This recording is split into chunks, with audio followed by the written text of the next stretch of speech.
Welcome back to Reddit Tree. Today we have another question for you all. What is something that you just cannot understand the popularity of? Comment down below your answers, and subscribe to never miss an upload. All thanks to the author for letting me use their question.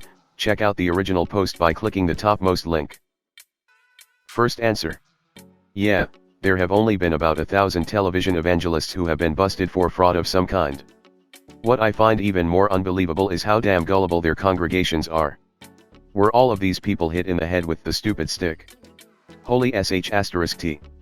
Jim Bakker, Jimmy Swaggart, Peter Popoff, Jesse Duplantis, and Creflo Dollar have all been implicated serious white-collar crimes. Meanwhile, Benny Hinn has a beach mansion worth over $6 million, and he said he wanted to take a Holy Ghost machine gun to his critics. Second answer. There is a big quality difference between a $20 cotton sweater and a $200 cashmere sweater. But beyond that, the difference between the $200 sweater and a $1,200 sweater is small and not as noticeable. At that point you are paying exponentially for a minute improvement in quantity, you are paying for the brand and prestige. Once you hit the good enough level, it is diminishing returns to pay for the best. People who can afford the $1,200 sweater won't care about the price difference, it is nothing to them. Third answer. The Korean show it's based off of makes more sense because it is way less about the production and more about the singing, and because it really is about highlighting people who may be overshadowed by other more famous singers. The mask stuff is just hiding identity so you don't know who it is and can't judge based on factors other than singing. I haven't watched much of the American version, but it seemed that the performances were much more of a production and less focused on actual vocal talent. Fourth answer. Expensive clothing brands like Supreme. The difference in price to a regular shirt with similar design and quality is huge, especially considering most of the price comes due to the brand label. Edit. I've read through a lot of the comments and just want to say thanks for explaining why clothing brands can be such a premium for plenty of people. Fifth answer.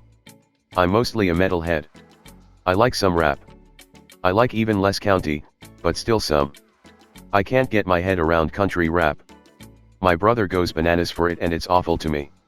I haven't heard anything from the genre that I would consider innovative, thought-provoking, or even halfway challenging. I'm not trying to be a super smart guy here, I don't have the time to type the pants on head stupid things I listen to when I'm in the mood for the auditory equivalent of spam and eggs. But what's cool about music is you can find people pushing the boundaries in any genre, but country rap reeks of complacency to me. Sixth answer. Yeah, I generally see the sentiment coming from older people, and it creates a divide in more ways than one. A few years ago, I remember a friend's mom, friend then 25, mom then in her early 60s, told her that it wouldn't be cheating on her then boyfriend, now husband, for her to go on dates with other people because they weren't married yet. They had been cohabitating for a few years at that point, and were clearly monogamous life partners, but her mom's understanding was that that kind of exclusivity didn't begin until they had walked down the aisle. I know it wasn't meant as a slight on my friend's boyfriend, her mom loves him, it was just a very clear discrepancy in expectations. In the same vein, I was with my now husband for almost 10 years before we got married. It got old talking about my boyfriend and not being taken seriously by people from older generations. Like, yes, I do need time off for my boyfriend's aunt's funeral. Yes, I did buy a house with my boyfriend. We've been together for close to a decade, he's my family. Looking at people's ideas from even further back than that, my grandparents, 94 and 96 years old, referred to my husband as my friend up until we were engaged. Not in a disrespectful way, always as in, I like your friend, he's a good egg. But when they were young, there really wasn't a phase where you exclusively, seriously dated someone, so if you weren't married or engaged, they're a friend. Eighth answer. I'm from Oklahoma and there are so many OU fans who barely passed high school. They lose their minds if OU doesn't win. We don't have an NFL team, so OU is the closest we'll get, so I understand the following. Just not the cultish fandom that's closely tied to identity. The non-alumni can be more psychotic about it than the actual alumni. What's really weird, the use of we when talking about the team. Yeah, we ran that ball down the field blah blah blah.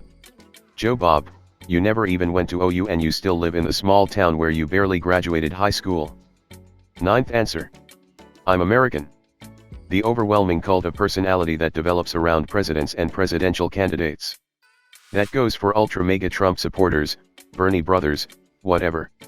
I get that it's an important job, and I get wanting to vote one way or the other, but I don't get the obsession that becomes is going to save America. Is going to destroy it, when that statement is just demonstrably not true, given the checks and balances at work in the US government. I'm not new to politics by any means, I'm in my late 40s and have voted in every election since I was 18. This undying worship seems to be a new phenomenon. Hey there you, yes you please help me get 50 subscribers, subscribe now to get updated every day. 10th answer. Yeah, I think that's a big part of it. A lot of people don't have a lot going on in their lives, and so it feels good to be part of a movement, part of something big. I just want to take some people by the shoulders, and gently tell them that there are other things, closer to their own communities and homes, that would benefit from their fervor. I personally found a lot of satisfaction in just following a local sports team, being, I think, a good husband and dad, and volunteering on various projects around town. The extra benefit lately has been looking at all the election chaos and thinking whatever happens happens. Not that I don't care, just nothing upsets me. 11th answer. Celebrity obsession. I generally just don't get it. Sure, I of course do have people whose works I enjoy, but that doesn't mean I am screaming at the screen when they show up, nor does it mean I buy the products they are advertising or follow the dumb life advice they might be giving on Twitter. Also, obsessing and be overly proud over accomplishments of someone or something you had zero parts in. Being proud about your kid. Well, you certainly had a part in something there, but being overly proud about having managed it to be born in a particular country? Just, why? 12th answer. I don't want to criticize what teen and preteen girls like, since they tend to get that enough already, but I could not get on board with Twilight. I was 13 when it all started, and my friends all adored it. I tried so hard to like it. I read all the books and hated every moment of it. This made me a social pariah in my friend group because how could I not like this amazing love story? It just didn't click for me no matter how hard I tried. Again, preteen and teen girls should be allowed to like whatever the hell they like. But I worry that the abusive dynamic portrayed in those books and films gave young, impressionable girls some real bad ideas on how a healthy relationship should work. Like, he climbs into her house through her window to watch her sleep without telling her at first. So I feel a little bit justified in my criticism. Also, my friend group was trash for how they treated me all because I didn't like the book series they adored. The fuck was that all about? 13th answer. American Horror Story. As someone who binges a lot of shows, I really tried giving it a shot. I tried for 4 seasons. But it's never getting better and it's a garbage show overall. The actors, the effects, and the filming are all quality, but I've never seen such flat, boring, unorganized, dragged out writing in something with such great production, which is why I had hope it would get better. But no, the writing really is garbage fire trash. It's unwatchable. Everyone loved the first season, probably the better of them, and I thought it was again very unorganized. The second season? Holy shit, pick a theme. It was like they just kept picking ideas out of a hat. It had psych ward, demon nurse, rapist, kidnapping, serial killer, mutants, Nazis, and aliens. Third season was just watching like 5 witches who never learn or do shit walk around an empty house. And I had to just fucking drop it after Circus. Wow, when you think it couldn't get any worse it just does. And people love it. I don't understand. Last but not the least answer. I was born and raised in the USA.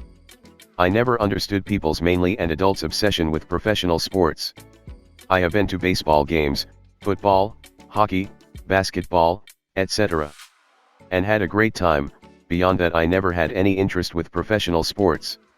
I would come into work on a Monday morning and passively listen to 2 people debating yesterday's big game, plays called, errors made, gains and losses, so on, and I could never understand what drives people obsession with professional sports.